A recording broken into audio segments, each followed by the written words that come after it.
லூக்கா 4:1 ஆவியானவராலே வனாந்தரத்திற்கு கொண்டு போகப்பட்டு. கிறிஸ்துவுக்குள் அன்பானவர்களே, சில நேரங்களில் வனாந்திரம் போன்ற எதிர்மாறான விரும்பக்கூடாத சூழ்நிலைகள் தற்செயலாக நமக்கு ஏற்படுவதில்லை. சில நேரங்களில் நாம் விரும்பாத மனச்சோர்வை ஏற்படுத்துவது போன்ற சில வறட்சியான வாழ்க்கை நிலைகளுக்கு நேராக தேவனே நம்மை கொண்டு போவதுண்டு.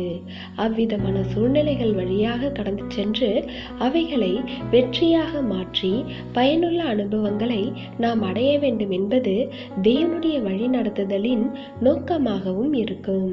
எனவே மகிழத்தக்கதான சூழ்நிலைகளையும் உற்சாகம் அடையத்தக்கதான ஆசீர்வாதங்களை மட்டும் தேவனால் வந்ததாக அடையாளப்படுத்த முடியாது.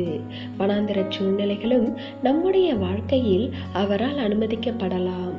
தேவன் நம்முடைய நன்மையை நோக்கமாக கொண்டு அனுமதிக்கும் வனாந்தரம் போன்ற சூழ்நிலைகள் நமக்கு பல சிரமங்களை தந்தாலும் அவைகளின் நடுவே நம்மோடு தேவ ஐக்கியமும் தேவ சமாதானமும் இருப்பதை உணர முடியும். முக்கியமாக தேவனால் அனுமதிக்கப்பட்டு வந்த கஷ்டங்களின் முடிவில் நாம் முன்னரை விட பலப்படுத்தப்பட்டு இருப்போமே அன்றி பலவீனப்பட்டு இருக்க மாட்டோம். ஆண்டவராகிய இயேசு கிறிஸ்து ஆவியானவரால் வனாந்தரத்திற்கு கொண்டு போகப்பட்டார் என்று வேதாகமத்தில் வாசிக்கின்றோம். ஆனால் அந்த வனாந்திர சோதனையில் அவர் பலவீனப்பட்டு திரும்பவில்லை, மாறாக பலப்பட்டவராக திரும்பினார். அதே போல யோசேப்பு, தாவீது ஆகியோரும் பலவான்களாக மாறினார்களே அன்றி பலவீனர்களாக போய்விடவில்லை.